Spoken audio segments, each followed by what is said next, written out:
Peace. Shalom. Hut.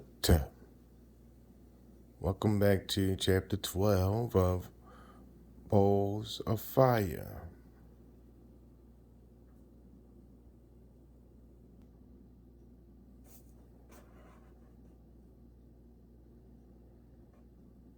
Don't forget the screenshot so you can read along with me.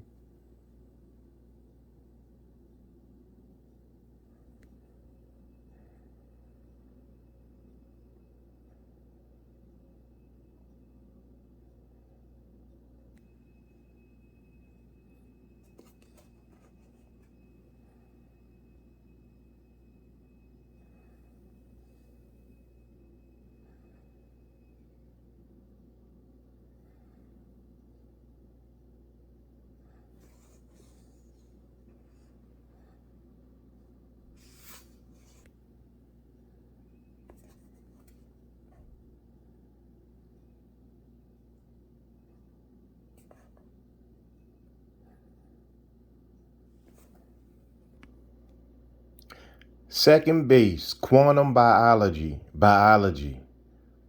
I love the game because it's so simple, yet it can be so complex. There's a lot of layers to it, but they aren't hard to peel back. Ernie Harwell. Here is the debate at second base. Generally, the views of the Diamond Hearts add support to the ideas that both the organic and the inorganic are living, as well as a creative virus responsible for both the organic and inorganic. On the other hand, the general consensus of the Thunderhead supports that the organic is life and the inorganic and viruses are non-life. Again, players have been chosen to convey a specific worldview, but not all players on each team may support that exact concept. In the debate of what is life versus non-life, the Diamond Hearts generally provide evidence supporting that a virus is a living entity because it can replicate using a bacterial cell to produce its own kind. The Isis Thesis proposes that life on Earth originated from the living biological couple.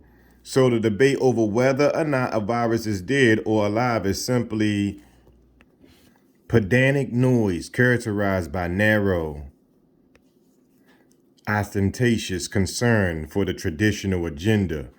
Now, a bacterial virus such as a bacteriophage can self-assemble, trade genes, and transfer genes between organisms. It also exhibits self-organization. Also, bacteriophages are the dominant viruses on our planet, and they are literally everywhere like gods. The Isis Thesis explains the semiotic phenomenology of the Egyptian pharaonic priesthoods, eschatological survival message for humans via horizontal gene transfer HGT, mediated by the complex bacteriophage lambda in an E. coli bacterial cell. This ancient pathway is the maltose transport system in the glycolysis fermentation gene expression network in our cells. As biologist Stuart Kaufman said in At Home in the Universe, some organisms are simple to jumpstart life, but E. coli is not. Also, a genomic network provides order for free. Compatible with natural law and contemporary scientific evidence, the Isis Thesis is reinforced by human genome sequencing supporting human descent from viruses. The existence of our massive gut microbiome, the phenomenal amount of microbial cells in our bodies, and the experimental science showing that HGT is possible with our eukaryotic cell type. The mesocosm within us. To begin, the same principles operating in viruses and bacteria are operating in human beings. Consider our microbiome, the microbes and genes of the human body. Microbes inhabit the human body, and the first results of the Human Microbial Project Consortium shows that microbial inhabitants outnumber our body's own cell by 10 to 1. Our microbiomes have been called our second genome, with the human genome in each of our cells considered as the primary DNA. Recall that the Human Genome Project discovered that approximately 2% of our DNA codes for human proteins, while 98% is non-coding. DNA primarily bacterial and viral, what has been called junk. So it does not seem illogical that ancient Egyptian texts would be reporting a microbial mechanism for the human DNA transformation at death transition. The Mesocosm of Microbes in the place we return to when we die, according to Margulis and Sagan. It is a place using free biochemical nutrients activated by ultraviolet light and lighting in the absence of oxygen. In this quantum domain, tiny spears of DNA and RNA can absorb light, boosting electrons to a higher energy state. Energy is dissipated as light or heat. In the ancient Egyptian texts, the dead king becomes light and does not dissipate by heat. All right, and we're going to stop for a second and make sure we got a clear understanding, just like the last chapter, of what's going on, what things are. Microbes are tiny living things that are found all around us and are too small to be seen by the naked eye. The human body is home to millions of these little critters, man. And so here's another thought on, do you think the micro affects them the macro, or the mesocosm affects the macro? Oh, before we do that, microbiomes, basically a collection of organisms, or those little organisms living together in a particular habitat. You know what I mean? And it's so many of these guys that the ratio is like 10 to 1 as far as cells to bacteria, well, basically microbiomes. So that's one thing to keep in mind too.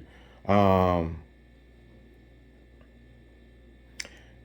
here's another thing too. These things are, so basically you're talking about a bunch of like fungus and bacteria and all different type of unique microbes for whatever body or habitat is going on at the time. So the earth has them, the body has its own unique ones. You have your own unique code of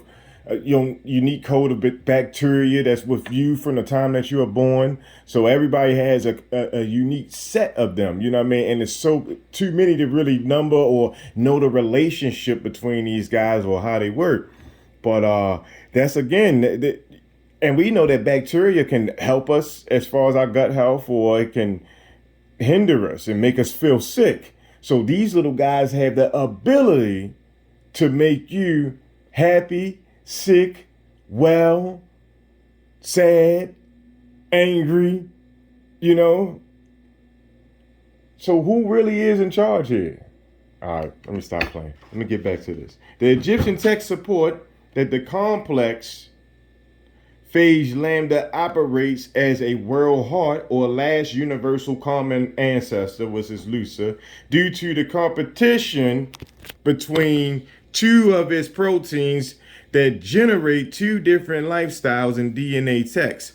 Put simply, one DNA text, lambda left arm, produces matter governed by photosynthesis, versus the other DNA next to lambda right arm, producing mind or energy governed by chemiluminescence or cold light star creation. Now, to explain this clearly, let's metaphorically throw the ball from second base, quantum biology, back to first base, which is quantum physics, as in a pregame practice. At first base, remember the microscopic wormhole or rotating curved black hole within its white hole time reverse that casts out matter and actually exists on a quantum level. Well, ancient Egyptian texts describe the protein folding funnels of phage lambda's two competitive proteins as having the formation slash evaporation black hole slash white hole dynamics of a microscopic wormhole. Along with this similarity, recall that Bardeen, Carter, and Hawking showed that the laws of black hole mechanics resemble the laws of thermodynamics, science of heat. Now, proteins also exhibit the thermodynamic behavior. Okay, here comes the throw from first base. Quantum physics back to second base, quantum biology. This correlation between the quantum physics of tiny wormholes and lambda protein folding dynamics in a DNA wormhole links quantum physics universally with quantum biology. A DNA molecule in the sky. Now let's toss the ball back again to first base and catch another idea discussed there relative to the holographic principle. Although evidence does exist for the holographic principle, actual visual evidence would be very convincing. In support, let's consider recent evidence of nature's challenging holographic imagery. At the Milky Way galactic center in 2006, astrophysicists observed a large magnetic field wave shaped like the intertwined double helix of DNA. Using the Spitzer Space Telescope, operated by the Jet Propulsion Laboratory in California Institute of Technology, scientists examined this gaseous galactic replica of DNA's molecule in Figure 12.1.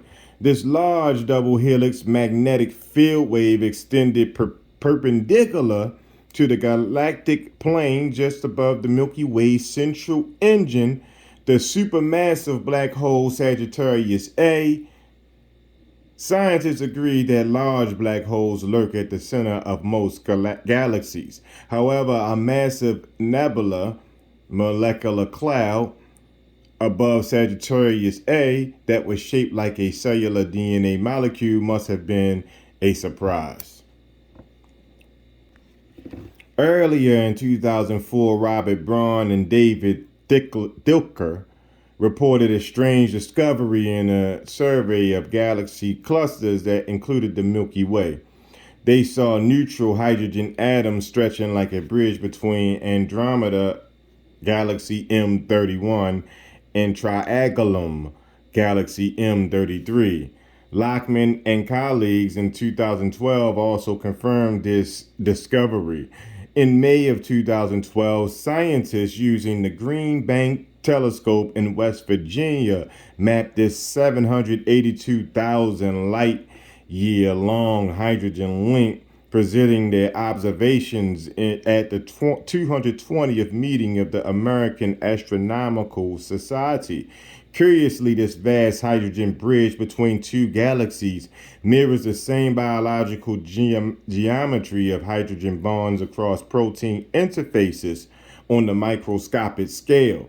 So, the Milky Way DNA-shaped nebula and the vast hydrogen bridge linking two galaxies are observations with data that supports to scientific beliefs, such as that stars are simply DNA written across the sky.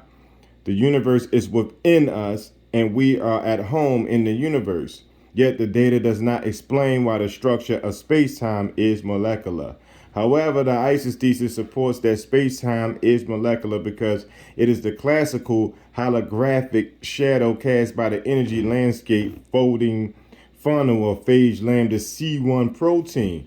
On the other hand, a time-space or time crystal suggests the molecular quantum product of the origin-seeking dynamics of the folded lambda crow protein.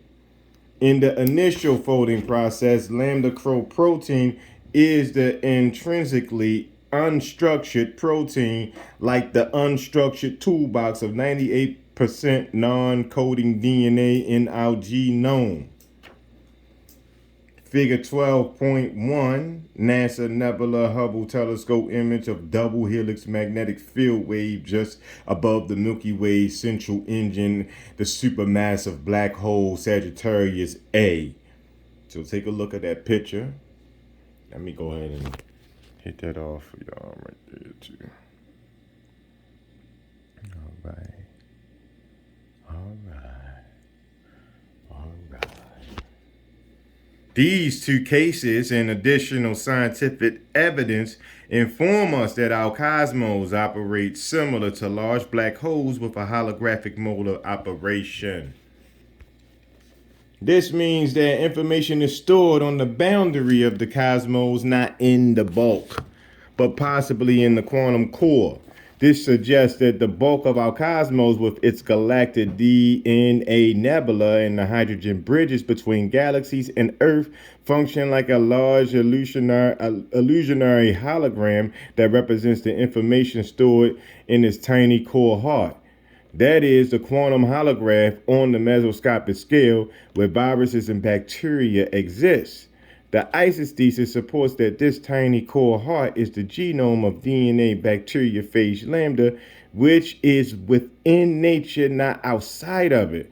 The molecular structure results because our expanding cosmos may be the shadow cast by the viral folding funnel of lambda C1 protein on the mesoscopic scale.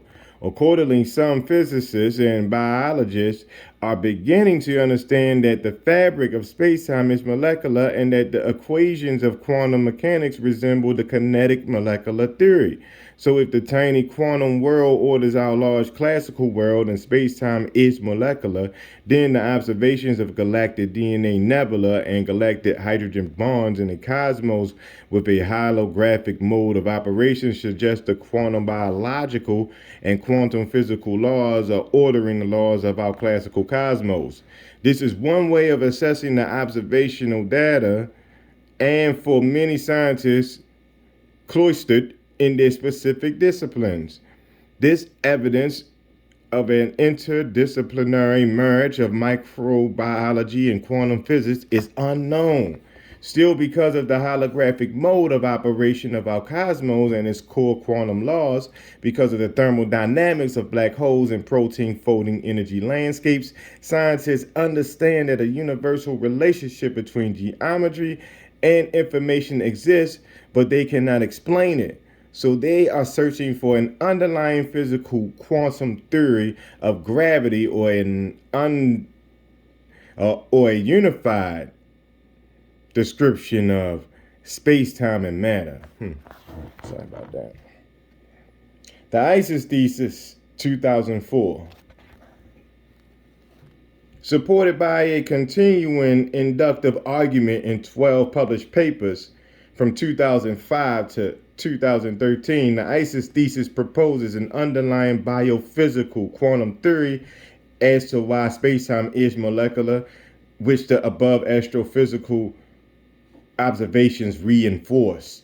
However, the thesis itself is not grounded by the two cases above, but rather by the broad comprehensive study of signs in the least corrupted ancient Egyptian texts, as well as additional historical cultural evidence explaining the option for continuity of mind defined as DNA, information, and energy at a human death transition. Margulis and Sagan explain a human death as a return to the mesocosm, where bustle bacteria have invented life's chemical systems, leading to fermentation, photosynthesis, and oxygen breathing. This modern view is also expressed in ancient Egyptian as well as the early Chinese and Navajo texts, but these cultures offer us important survival tips for the evolutionary process of transforming to a quasi-hybrid being for they describe specific environmental signals and signs in a viral bacterial gene regulation network known as the maltose transport system in the ancient glycolysis fermentation pathway. Relative to our universe's holographic mode of operation, the classical Earth functions as an E. coli cell in the ancient Egyptian afterlife of their mesoscopic dwarf world. As explained within the full context of 870 unified Egyptian signs, similarities do exist between the Earth and an E. coli cell. This is Judy King in 2004. James Lovelock Gaia has also theorized that the earth is a living entity, but the pharaonic priesthood realized this 5,000 years earlier. The Isis Thesis offers a semiotic interpretation supporting the quantum biology of phage lambda infecting an E. coli cell is the microcosmic model of holograph grounding and macrocosmic operation of the sun's electromagnetic field enclosing the Earth's the Earth's electromagnetic field. A recent study by Povolansky and Kondrashov in 2010, published in the journal Nature, offers further support for this idea and the prospect of our universe's holographic mode of operation.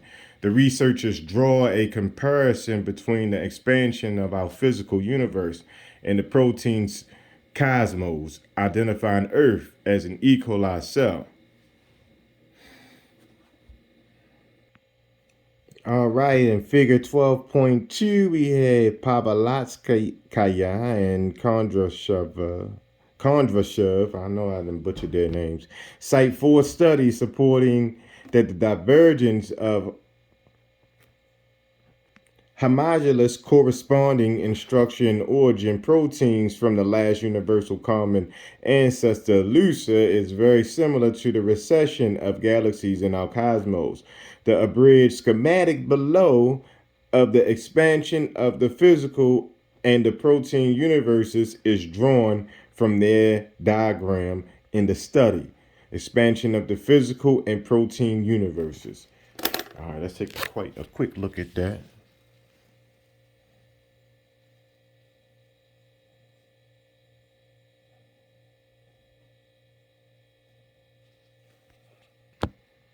All right, back to it.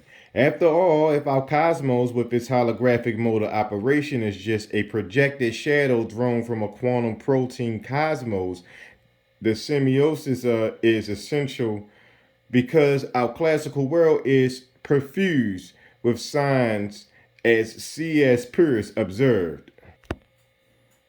These signs offer us knowledge of the underlying universal system for lawful human transformation. However, the relations of meanings semiosis in our classical universe involve power struggles, and these also indicate the competitive dynamics of 2 viral proteins in the underlying quantum system. All right, and let me just stop right here because semiosis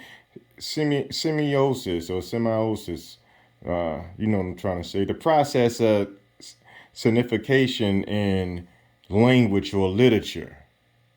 All right, so, and the Greek, it comes from the Greek semiosis, so it's very similar to how it's spelled. And it basically means interference by a sign. So, basically reading signs or, signs. Just basically reading signs. This is what it means. It's the language of signs, basically, semiosis. But back to it. So this semiotic approach supports that we should understand the macrocosmic classical actions of signs, and such as the galactic DNA nebula and the hydrogen bridge as a holographic veil of the tiny molecular world, the possibility that our DNA can transition back to its source at human death will be accessible to human reason. The Egyptian pharaonic priesthood, the early Chinese sages and emperors, the Navajo shaman, and many others support that DNA or mind can evolve after death in a lawful time reversal process that embraces the cosmos by collapsing it into tiny quantum beginnings. Newton, Einstein, Maxwell, and Schrodinger's laws also allow time reverse. This backward in time journey may be possible for human DNA at death transition state due to quantum mechanics. So this semiotic approach considers the possibility of continuity of DNA based on the Isis Thesis interpretation of cultural data grounded by the innate circularity found in nature's laws. Lawful continuity of DNA or not. More support for this idea is mathematical physicist Diego Rappaport, who bases her intricate mathematical and physical theory on self-reference.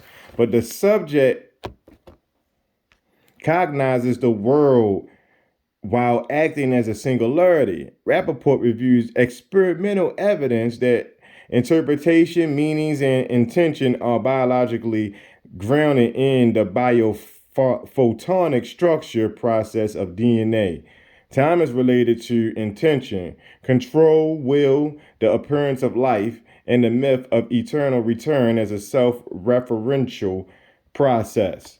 As the viral footprint on 12,000 years of society space shows, culture is connected to the structure process of the ancient glycosis pathway that is traveled by phage lambda, a possible candidate for Alusa that exhibits two lifestyles dominated by two repressor proteins.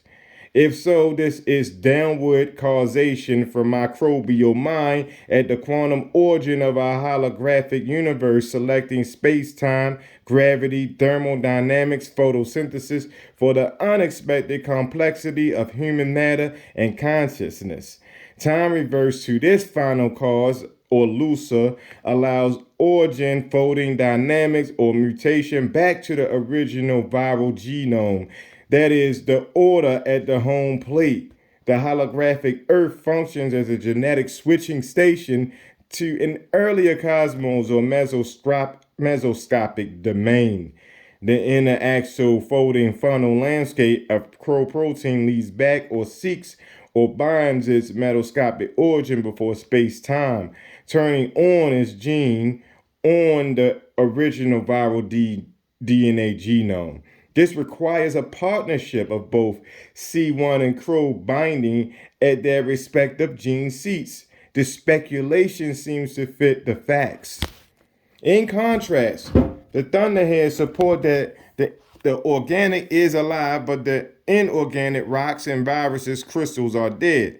As for the origin of life theories on the first prebiotic molecules for planetary life include the transport of molecules by meteorites striking the Earth, creation from deep sea vents, or synthesis by atmospheric lighting. Experimental data is generally lacking regarding the first molecule that could replicate. Many biologists adhere to the RNA world hypothesis, claiming RNA was the first carrier of genetic information because it could store and catalyze chemical reactions. Interesting. So the final answer to this debate is outstanding and requires further exploration. And that brings us to an end of chapter 12, or Baseball Diamond 12. When we return into be third base, quantum cosmology / cosmology. So we get in it. Oh yeah, this is gonna be good right here. Please don't forget to like, comment, or subscribe, and subscribe. Your feedback is greatly appreciated. And like my man Russell Simmons always said at the end of Depth Comedy Jam, God, thank y'all for coming out. God bless you. Good night. All right, I got it out.